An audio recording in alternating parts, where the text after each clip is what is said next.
మిత్రులారా, ఈరోజు ఒక మంచి ఎకో టూరిజం పార్క్ను ప్రారంభించడానికి, ఎకో టూరిజంను ఒక మంచి పర్యాటక కేంద్రంగా, వ్యాపార దృక్పథం కాకుండా ఒక పర్యాటక క్షేత్రంగా తయారు చేసి రామ్దేవ్ గారు దాదాపుగా 25 సంవత్సరాల తన అనుభవాన్ని, ఆదాయాన్ని ఈ 150 ఎకరాలలో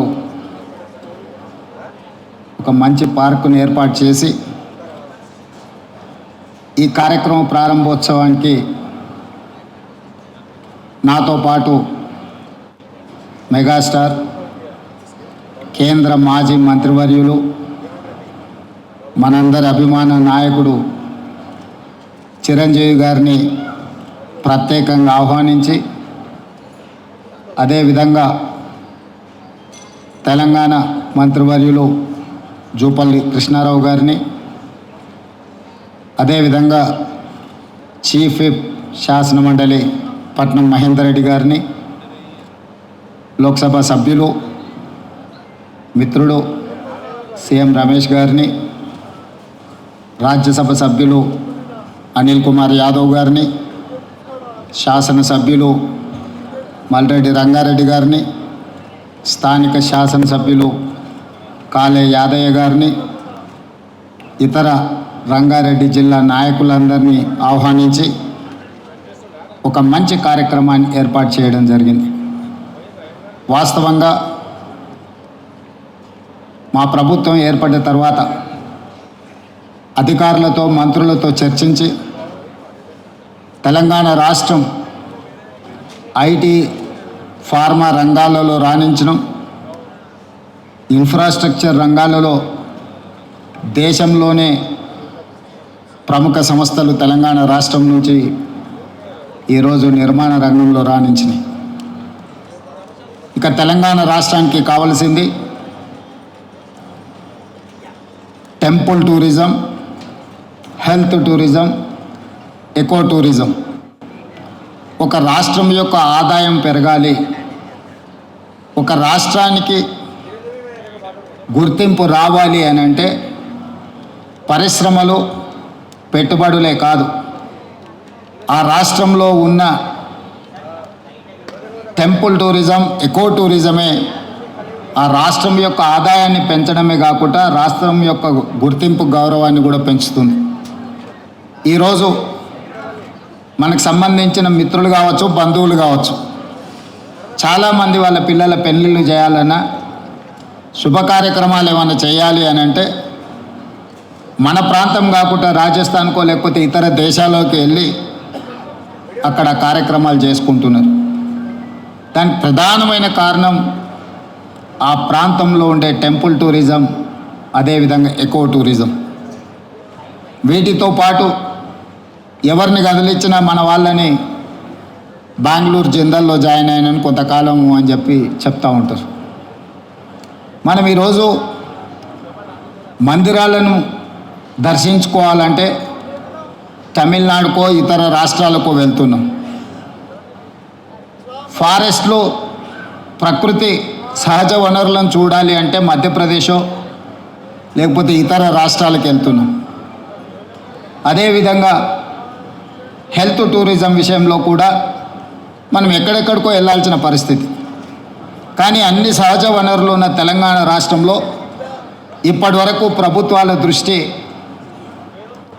ఈ హెల్త్ టూరిజం మీద, ఎకో టూరిజం మీద, టెంపుల్ టూరిజం మీద ఫోకస్ లేకపోవడం వల్ల అద్భుతమైన ఆలయాలు ఉన్న తెలంగాణ రాష్ట్రం, అది 1000 స్తంభాల గుడి కావచ్చు, యునెస్కో గుర్తింపు పొందిన రామప్ప మందిరం కావచ్చు, లేకపోతే శ్రీశైలం కావచ్చు, రాజన్న వేములవాడ రాజన్న మందిరం కావచ్చు, ఇట్లాంటి చాలా మందిరాలు, ప్రపంచ ప్రఖ్యాతిగాంచిన మందిరాలు మన దగ్గర ఉన్నాయి. ఈరోజు కవాల్ కావచ్చు, tiger reserve forest, Nallamala tiger reserve forest కావచ్చు, జూపల్లి కృష్ణారావు గారు ప్రాతినిధ్యం వహిస్తున్న కొల్లాపూర్ ప్రాంతం, నల్లమల అటవీ ప్రాంతం, కృష్ణానది జలాలు ప్రవహిస్తున్న ప్రాంతం. అక్కడ మందిరాలకు, అక్కడ ప్రకృతి సహజ వనరులకు కొదవలేదు. మల్లెల తీర్థం లాంటి ప్రాంతాలు మన దగ్గర ఉన్నాయి. కానీ వీటికి ఇవ్వాల్సినంత ప్రాధాన్యత, తీసుకురావాల్సినంత గుర్తింపు తీసుకురాకపోవడం వల్ల మన రాష్ట్రంలో temple tourism, eco tourism, health tourism వెనుకబడుతున్నది. ఈరోజు ఎకో టూరిజంలో టూరిజం పాలసీని ఈ మధ్యలోనే శాసనసభలో మనం చర్చించడం, దానికి మంత్రి జూపల్లి కృష్ణారావు గారే ఆ పాలసీ తయారీలో కీలక పాత్ర పోషించారు. రాబోయే కొద్ది రోజుల్లో టూరిజం పాలసీని తీసుకొచ్చి టూరిజం పాలసీలో ఎకో టూరిజంను ప్రోత్సహించాలని ఈరోజు మన ప్రభుత్వం ముందుకు వెళ్తున్నది. కానీ ప్రభుత్వానికంటే ముందే ఎకో టూరిజం ఈరోజు రామదేవరావు గారి ఏర్పాటు చేసిన 150 ఎకరాలలో ఒక అద్భుతాన్ని సృష్టించిండు. ఈ అద్భుతం వారికి ఒక్కరికి ఆదాయం తెచ్చిపెట్టేది కాదు, రాష్ట్రానికి కూడా ఆదాయం తెచ్చిపెడుతుంది, రాష్ట్రానికి కూడా గుర్తింపు, గౌరవం తెచ్చిపెడుతుంది. ఈరోజు మనం మొక్కలు కొనాలంటే గోదావరి జిల్లాలకు వెళ్ళాల్సిన పరిస్థితి. ఎవరైనా జూబ్లీ హిల్స్, బంజారా హిల్స్ లేదా ప్రముఖులు ఎవరైనా ఇల్లు కట్టుకుంటున్నారు అని అంటే గోదావరి జిల్లాల నుంచి మొక్కలు తెప్పించుకునే పరిస్థితి నుంచి ఈరోజు వికారాబాద్, చెవెళ్ళ ప్రాంతం నుంచే ఎవరు ఇల్లు కట్టుకోవాలన్న ఇంతకుముందు పెద్దలు చిరంజీవి గారు చెప్పారు. 20 సంవత్సరాల క్రితమే వాళ్ళు ఇల్లు కట్టుకున్నప్పుడు జూబ్లీ హిల్స్లో ఒక ప్రత్యేకమైన మొక్కల్ని పెట్టాలి అంటే రామ్దేవ్ గారి దగ్గర నేను తీసుకున్నాను. ఇది ఇంకా అభివృద్ధి పదం వైపు నడవాలి.